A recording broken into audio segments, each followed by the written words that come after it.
Hai. Assalamualaikum warahmatullahi wabarakatuh. Balik lagi channelnya PPI Malaysia. Di sini Kominfo akan mengadakan sesi Q&A talkative bersama narasumber-narasumber yang brilian, cerdas, cermat ini. Nah, di sebelah kanan saya di sini ada Bang Faza Muhammad Syah. Kok sekarang berkuliah di University Putra Malaysia. jurusan Engineering Product Design. dulu sempat apa Bang achievement-nya? Achievement apa ya? Achievement apa? Dalam segi apa? Segi akademik. Organisasi dulu pernah memimpin PPI UPM setahun. Terus kalau di luar akademik ada beberapa komando lapangan, Paskibra Kota Medan, Paskot, begitulah, ada latar belakang seperti itu. Sudah cukup lah. Nah, kalau di sebelah kiri saya ini ada Bang Rajif. Yo semuanya, hai.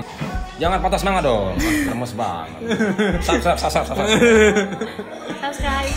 Nah, sekarang Bang Rajif kan lagi menjabat sebagai Ketua PPI Malaysia nih. Terus juga sekarang PhD di IUM.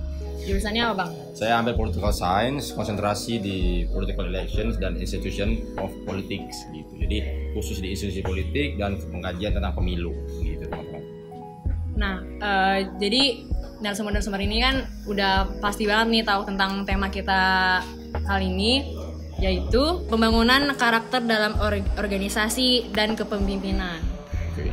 Nah, jadi kan kita udah nge-share nih di Instagram PPIM pertanyaan yang masuk dari calon-calon penerus bangsa. Amin. Nah, di sini ada beberapa pertanyaan nih. Salah satunya dari Febrian Togik. Nih, dia nanya nih, bagaimana cara membangun kekompakan dalam organisasi?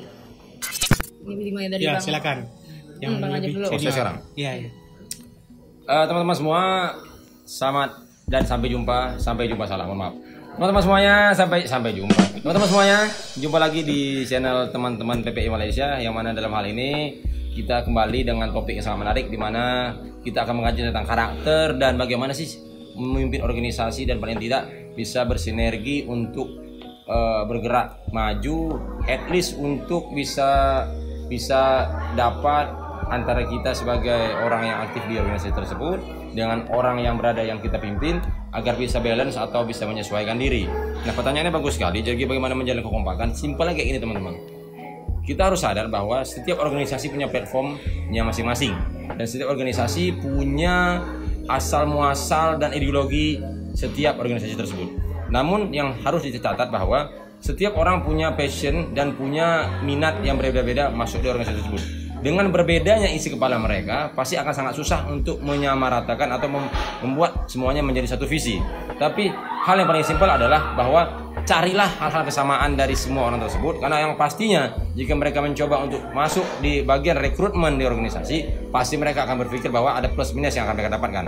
Nah, untuk minimalisir, yang jadi masalah adalah meminimalisir konflik of interest di antara personal di organisasi tersebut dengan orang yang ada di sekitarnya. Nah, agar menjadi kompak, carilah hal-hal yang beririsan dengan yang bisa menjadi perekat antara satu sama lain.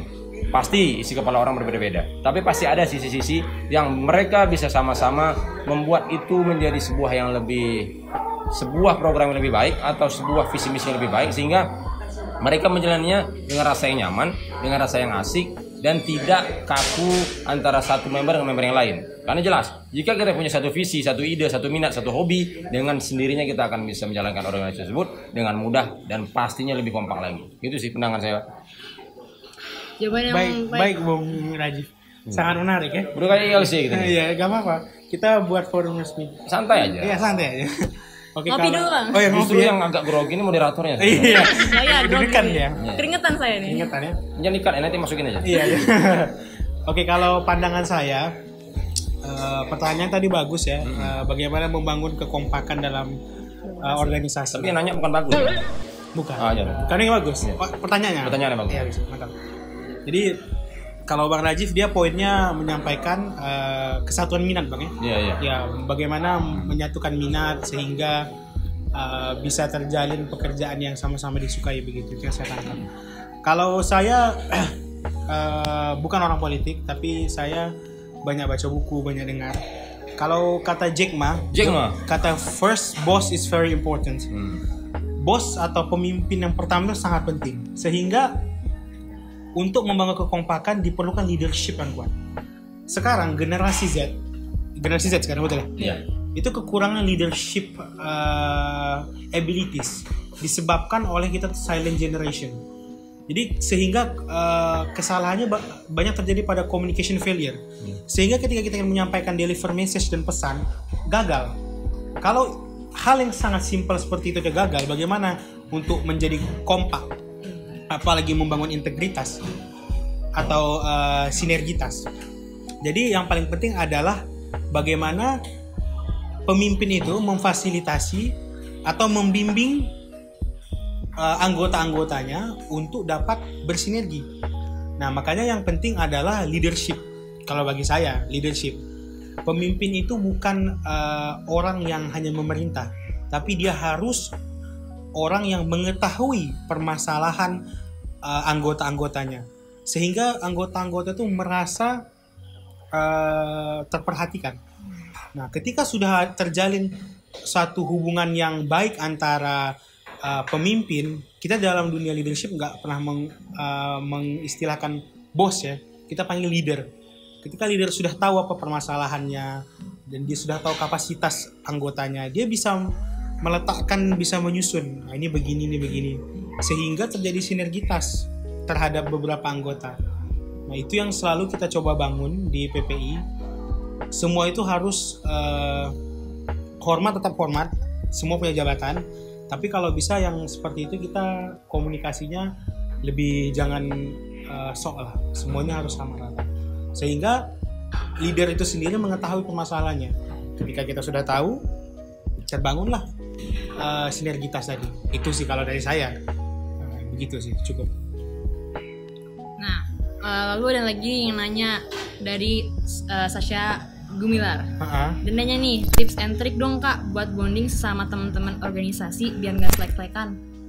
Bonding sama organisasi. Bonding ya. Mungkin Mas Fazal lebih tahu karena lebih paham dengan medan lokal.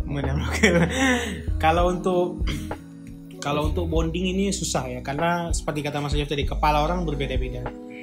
Nah, kita mungkin kalau untuk mengurangi bisa, menghilangkan tidak. Makanya kita perlu membangun suatu kondisi yang mana itu kondusif untuk setiap orang dapat mengerjakan sesuai kapasitasnya. Jika seseorang tertekan, contoh kalian kominfo ini, tertekan mengerjakan karena mungkin ada senioritas atau ada apa, sehingga ketika ada ide-ide yang bagus atau bernas tidak tersampaikan. Nah, karena mungkin selek-selekan, disitulah mulai ada konflik. Memang intinya itu memperbaiki komunikasi. Nah, kedua, satu yang harus paling penting, kompromi. Karena nggak semua kepala orang itu sama. Kita gimana kompromi, gimana menerima pendapat orang lain. Kalau kita mengatakan pendapat mudah, tapi menerima pendapat orang itu lebih sulit. Nah, itu menurut saya. Gimana Pak Raji? Ada tambahan atau ada? Ya, sebenarnya simple. Kalau untuk bonding, mungkin agak berbeda pandangan sama Faza. Cara paling mudah bondingnya adalah dengan kita bisa melihat faktor kesamaan tadi. Saya paling suka dengan sesuatu yang bisa menyatukan kita terkait dalam satu masalah. Semisal, Ayes suka bola nggak? Enggak. Nah, kalau misalnya dia nggak suka bola, nggak mungkin kita angkat sesuatu yang tidak dia sukai, sehingga untuk menjalinkan suatu hubungan ataupun suatu relationship pasti tidak akan menyinggung sesuatu yang tidak dia sukai. Namun beda halnya kalau misalnya ada sesuatu preference yang sama-sama mereka minati, misalnya Korea suka. Nah, Korea misalnya, itu hal paling simpel di mana ketika kita bahas satu isu yang udah mengglobal dan yang bersangkutan itu suka, dengan sendirinya bonding ini akan terjalin dengan sesuatu yang kesamaan tadi. Berbolak-balik apa sampaikan bahwa mencari sebuah hal yang sama itu susah. Tapi kalau kita ingin memperbesar perbedaan sangat mudah. Maka mencari persamaan itulah kita bisa menyatu dan bisa memberikan ide-ide kita sevisi dan misi, sehingga ketika kita sambil berjalan di organisasi tersebut, kita akan menjalani dengan nyaman. Sekali lagi, tidak semua organisasi itu menghasilkan profit. Di PPI Malaysia, kita mengemas segala macam bentuk kegiatan agar semua anggotanya merasa nyaman, asik, dan tidak ada yang merasa tertekan. Kalau nanti ada yang merasa tertekan di situ, maka tugas pemimpin lah atau ketua umum lah yang akan turun ke sana menanyakan apa sih masalahnya. Kalau memang yang bersangkutan sudah tidak bisa ataupun tidak mau lagi mendengarkan, maka sudah beda kasusnya. Tapi kita akan mencari sebuah solusi di mana ada nilai kooperatif di sana. Jika yang bersangkutan merasa ada masalah, harus ditanyain dong. Nggak mungkin saya tanya ke Ayas misalkan, kenapa suka Korea, kenapa nggak suka Jepang misalnya. Barangkali ada hal-hal yang di certain situation atau di certain points yang mana bagi Ayas sendiri ternyata keunikan dan barangkali faktor teman juga yang menjadikan kesukaan ini menjadi sama.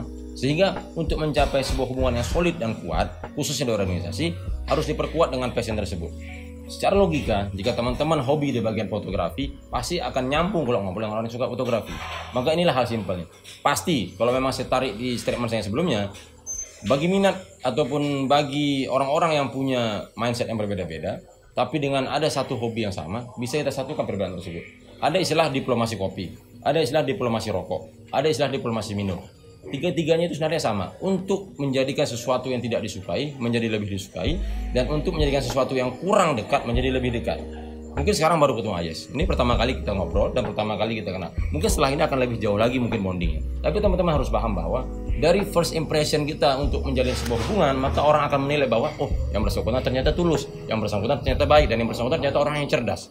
Sehingga yang melihat diri kita di pribadi tersebut akan sadar bahwa oh, ternyata inilah orang yang sebenarnya bisa untuk diajak lebih dekat lagi, lebih bersahabat lagi, dan lebih erat lagi. Seperti itu. Simple kan?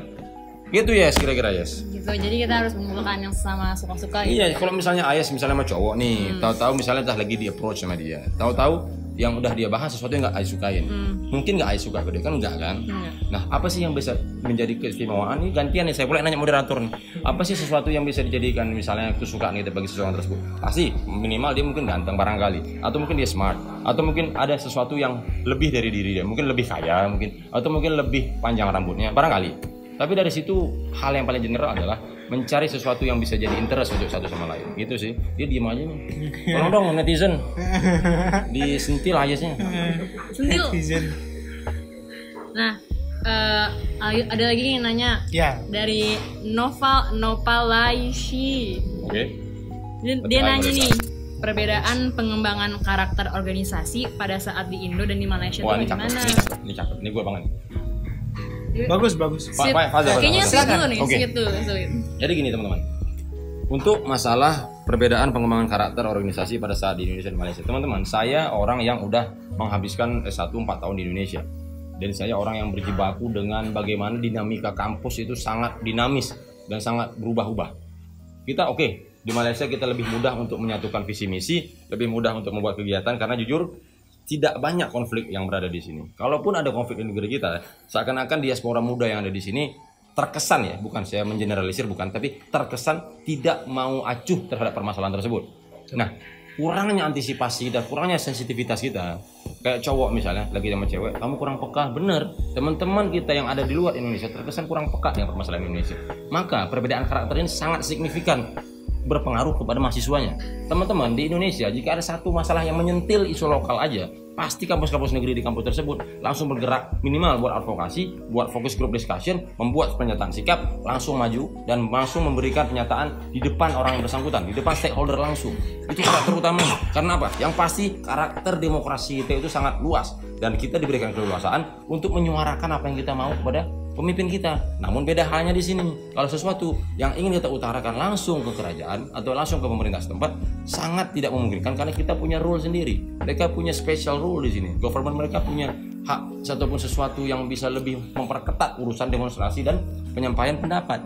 Maka karakternya sudah sangat berbeda. Organisasi kita di Indonesia jauh lebih dinamis dan jauh rentan dengan konflik. Dan jelas ketika ada pergolakan ini akan berdampak ke karakter mahasiswanya juga. Sesuatu yang tidak seharusnya dipolitisir, mereka sudah mulai belajar mempolitikinya. Contoh, Kongres PPI Malaysia tahun ini atau tahun-tahun setelahnya. Mungkin dulunya ketika PPI Malaysia berdiri di tahun 1996, berdirinya PPI Malaysia akan dianggap sebagai ancaman. Karena apa? Mungkin waktu itu ada masalah reformasi. Waktu itu ekonomi kita lagi hancur. Waktu itu kita masih kacau balaunya memikirkan bagaimana rezim yang sudah 30 tahun berkuasa sehingga tidak turun-turun dan kita panik bagaimana sih mengantisipasinya. Maka berdirinya PPI dianggap sebagai sebuah ancaman bagi keberadaan eksistensi bahasa Indonesia. Maka ini kan beda banget nih. Tapi di Indonesia lebih ekstrim lagi. Kalau di sini kita masih dibatasi oleh teritorial negara, misalnya Malaysia, maka KBRI di sini sangat terbatas karena geraknya. Kita di Indonesia langsung turun ke lokasi. Kita langsung menguasai parlemen pada saat itu. Ribuan mahasiswa menduduki Senayan kala itu. Nah, ini kan contoh real. Ada perbedaan signifikan. Jika di sini kita hanya bisa sebatas bersuara, di sana kita langsung turun take action dengan aksi fisik ataupun yang lain-lain. Itu sih. Jadi kelihatan kan di Indonesia itu lebih dinamis, di sini lebih monoton. Dan saya secara pribadi lebih senang iklim organisasi yang ada di Malaysia, khususnya bagi mahasiswa. Bayangin, kita semua di sini flow-nya asik aja, kita enjoy aja. Kalau ada masalah di Indonesia kita take action. Nah di sini kita, dan abang pribadi menyarankan sama teman-teman semua, meskipun anda kuliah di luar negeri, jangan pernah lupakan tugas anda sebagai anak muda yang mewakili negara kalian kuliah di luar. Maka diamnya kalian adalah bukti bahwa negara kalian sudah dalam berada masalah, dan diamnya kalian akan berarti hancurnya negeri kita. Maka bersuaralah, maka mulailah menulis, maka mulailah menyatakan sesuatu agar sesuatu ini diperjuangkan oleh rekan-rekan kalian di Indonesia bisa sama-sama kalian lakukan, dan disitulah kolaborasi terjadi. Dan kolaborasi yang terbaik adalah ketika diaspora muda intelektual yang ada di luar negeri dan anak mahasiswa yang ada di Indonesia bekerja sama menyatukan visi misinya, dan disitulah nilai di mana pemuda sejati itu berada. Dahsyat. Hidup mahasiswa ya? Hidup mahasiswa. Ya bagus ya Bu Najib, saya setuju ya. Iya. Jadi mental di mahasiswa Indonesia tuh lebih bagus ya, bukan lebih bagus sih, lebih kuat lah dibandingkan kita yang di luar negeri ya. Jadi teguran juga untuk kita nih, biar yang di luar negeri ini juga jangan diam saja begitu. Iya. Jadi udah terwakilkan sih sebenarnya. Sudah. Jadi setuju sih sama Bang Rajif tentang itu. Tapi itulah teguran untuk kita orang-orang di sini. Kadang-kadang saya selalu komentar kenapa anak-anak di sini orientasinya itu kita seperti event organizer, bukan mahasiswa. Jadi kita hanya memanage event, tapi kan kita juga perlu aware dengan apa yang terjadi di sekitar kita. Bahkan seharusnya mahasiswa yang ada di luar negeri seperti di Indonesia ini, seharusnya kalian mengerti bagaimana flow atau hukum atau mungkin sedikit tentang kepemimpinan atau demokrasi di suatu negara itu, sehingga kita bisa membandingkan. Ketika kita buat studi komparasi, sebenarnya apa sih yang salah di Indonesia gitu? Apa sih yang salah di Indonesia? Selalu kalau kita Indonesia ini apa sih yang salah? Hukumnya sudah bagus, ahli hukumnya banyak. Di Indonesia itu 2 jurusan yang paling banyak orang ambil, hukum sama ekonomi UI. Tapi kenapa di 2 bidang itu kita tidak pernah maju? Nah, dan mereka memilih kuliah di hukum. Iya. 4 tahun di hukum. Di hukum mereka 4 tahun, membayangkan. Bayangin, sanggup 4 loh. tahun di hukum. 4 tahun coy. 4 tahun di 1 tahun hukum. digantungnya susah. Kayak pengalaman. Iya. Mulai nih, udah mulai. Iya. Jadi karena saya udah singgung sedikit Indonesia ya, lari sedikit dari topik, tapi saya kepingin bercerita. Kenapa hukum kita itu cacat, ekonomi kita cacat? Mungkin saya menyayangkan ya, banyak teman-teman saya yang di Eropa, mereka nggak mau balik. Nah, Nyaman jadi ya, sudah terlalu nyaman. Sehingga ya begitu, jadi ekonomi kita banyak masalahnya, hukum kita cacat. Makanya seperti kata Bang Rajif tadi, penting kesadaran anak-anak muda di luar itu untuk tetap berbakti kepada Ibu Pertiwi. Tahulah di mana bumi dijunjung ya. Cukup. Jadi teman-teman, hindari konflik of interest atau politik di antara teman-teman kampus. Kita anak muda di sini harus belajar bahwa belajar organisasi adalah belajar menjadikan kita sebagai pribadi yang jujur, menjadi pribadi yang elegan, bermain politik secara baik, dan bukan bermain dengan isu yang buruk. Tambah satu, berintegritas. Berintegritas. Pemuda adalah orang yang berintegritas, dan dari situlah muncul trust, sehingga kepercayaan yang mahal tersebut bisa teman-teman tunjukkan dengan integritas yang baik. Sekali hilang trust, sekali hilang kepercayaan, maka orang yang bersangkutan sudah tidak akan pernah lagi dapat mandat atau dapat tempat yang baik itu di organisasi maupun di masyarakat. Jadi khusus pada teman-teman, isu organisasi ini adalah isu yang sangat sensitif, adalah isu yang perlu ditelaah lebih lanjut lagi. Tapi yang pasti adalah jika teman-teman semua sadar bahwa kita bernaung di organisasi bukan untuk mengambil keuntungan dari organisasi tersebut, tapi berpikirlah dan mulailah merevisi ide-ide kalian bahwa apa kreativitas kalian, apa skill kalian yang bisa kalian tularkan untuk organisasi tersebut. Kita sangat fair, kita sangat membuka peluang sebesar-besarnya. Ada Ayas, ada Faza, ada teman-teman kominfo lain yang duduk di balik layar pembuatan video ini. Ada teman-teman semuanya yang menggait dan menyusun ide-idenya. Maka teman-teman harus percaya bahwa ada banyak orang terlibat untuk mensukseskan organisasi tersebut. Dan raihlah dan pastikan bahwa iktikat baik atau pergerakan kecil dan gerakan kecil dari teman-teman organisasi itu harus diapresiasi dengan minimal mengucapkan terima kasih atau memberikan mereka semangat, karena disitulah bentuk betahnya mereka untuk stay di tersebut. Disitulah bukti bahwa mereka nyaman di organisasi tersebut. Gimana sih Yes, kok rasanya udah nyaman tuh gimana sih? Nyaman tuh kalau kita udah Ngerasa terikat, ngerasa udah sesuatu udah klop gitu lah. udah klop aja kan. connect kita. Artinya kok udah jauh bentar aja kita nggak enak kan. Iya, Maka kita kayak- itu tadi harus nyaman, harus comfort banget. Kalian harus berada di zona di mana organisasi tersebut adalah ketika kalian tidak berada di situ, maka kalian akan merasa kehilangan di situ. Rumah. Itulah rasa nyaman tadi. Kangen jangan, gitu. kangen, jangan sampai ada rasa rindu, jangan sampai ada rasa bersalah jika kalian jauh dari organisasi. Tapi ketika kalian berkumpul di sana, maka kalian temukan ketenangan, kesejukan, dan bagaimana rasa ceria yang luar biasa di organisasi tersebut. Jadi saran abang, cintai organisasi kalian, all out di sana, dan totalitas dan tunjukkan integritas kalian sebagai pemuda dan mahasiswa khususnya yang ada di Malaysia. Thank you. Nah, sebelum kita tutup acara kita nih, Belum thank you. kan seperti tema kita karakter dalam organisasi dan kepemimpinan. Iya. Ini ada nih pertanyaan beberapa dari kita. Nih, satunya itu ciri-ciri atau karakter dari seorang yang punya skill leadership itu kayak gimana sih, Bang? Skill Iya, yang dan bisa ciri-ciri, menunjukkan ya. skill kepemimpinan. Iya. Teman-teman sekalian, sekarang secara pribadi abang memikirkan bahwa tidak adanya lagi tokoh pemimpin yang memiliki charismatic speech atau charismatic fight figure, di mana yang bersangkutan ketika kita melihat personally yang bersangkutan by looking at him or he or her, kita udah tahu bahwa ini orang adalah pemimpin, ini orang adalah orang yang bisa memimpin dulu ya. Artinya secara inner skill, secara inner power dia udah bisa menampakkan diri bahwa dia itu udah layak jadi pemimpin. Tapi sekarang teman-teman harus lebih giat lagi bahwa ternyata menjadi charismatic leader itu bukan cuma sekedar menjadi pribadi yang nampak elegan, tapi bagaimana ketika kalian bersuara, ketika kalian memberikan speech, ketika kalian berorasi atau berpidato, orang-orang semangat mendengarkan kalian, orang-orang dengan rela datang mendengarkan kalian, orang-orang dengan semangatnya tertegun dengan apa yang kalian sampaikan. Itu skill, bukan berarti ini masalah retorika belaka, bukan. Tapi ketika kita sudah bisa menguasai aspek public speaking yang simple ini, maka itu hal sepele ataupun hal simple jika kalian ingin menempa skill kepemimpinan kalian. Ini satu. Nah, yang kedua pasti dengan wibawa. Tapi wibawa saat ini sudah mulai terpatahkan dengan nilai-nilai kepemimpinan populisme. Arti wibawa adalah ketika Anda bisa merasakan apa yang teman-teman kalian pimpin. Maka bagi abang pribadi, wibawa adalah ketika kita bisa saling menghargai, bukan hanya saling menghormati. Secara pribadi abang bukan orang yang minta dihormati, tapi secara pribadi abang orang yang ingin menciptakan rasa saling menghargai satu sama lain. Barangkali mungkin abang lahir lebih dulu, barangkali Ayas mungkin lahir lebih muda, tapi diantara kami ada aspek ataupun batasan bahwa kami saling menghargai sesama teman, di mana abang sebagai ketua umum, Ayas sebagai anak kominfo, kami berteman secara manusiawi, namun kita profesional secara organisasi. Kayak gitu teman-teman.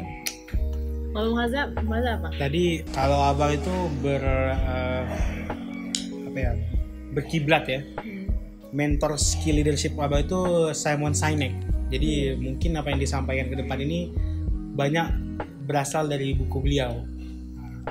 Kalau banyak yang kalau Maxwell itu dia kurang cocok karena mungkin beda kepahaman agama. Jadi kalau kata Simon Sinek, leadership itu there is a process. It takes time. Jadi untuk menjadi leader itu bukan your leader, no. Dia perlu waktu, accumulate. Proses itu yang kita kadang-kadang kehilangan. Contoh misalnya seperti kata Wajib, berorasi. Mana mungkin orang orasi langsung bisa, nggak bisa, dia ada accumulate. Nah, itu pertama, orasi Semua penting. perlu proses ya. Proses. Sehingga orasi penting, tapi yang paling penting kalau menurut saya pribadi ada negosiasi. Skill negosiasi itu sangat penting. Kenapa orang-orang di New York Street itu sangat kaya, brokers? Karena mereka sangat paham dalam skill bernegosiasi. Tarik ulur, sama kayak hubungan tadi. Kayak ibu-ibu juga Iya. ya, ibu-ibu juga Kayak emak-emak, negonya. betul. Emak-emak, Iya. tarik Ibu-ibu ulur. tuh leadership berarti. Leadership ada. Mak-mak adalah contoh pemimpin rumah tangga. Betul. Di mana mereka sangat pintar untuk bargaining. Betul. Sehingga mendapatkan sesuatu itu bisa lebih mudah. Betul. Betul. Kalau nggak ada ibu saya nggak ada di sini. Saya sepakat. Saya hebat karena ada ibu dan ayah saya. Betul. Saya sepakat. Jadi itu adalah proses yang mana panjang. Nah, sehingga skill dalam bernegosiasi. Negosiasi itu bukan hanya dalam bisnis, bukan hanya dalam apa. Dalam memberikan tugas pun kita harus bisa bernegosiasi kepada bawahan kita atau yang kita sedang pimpin. Iya.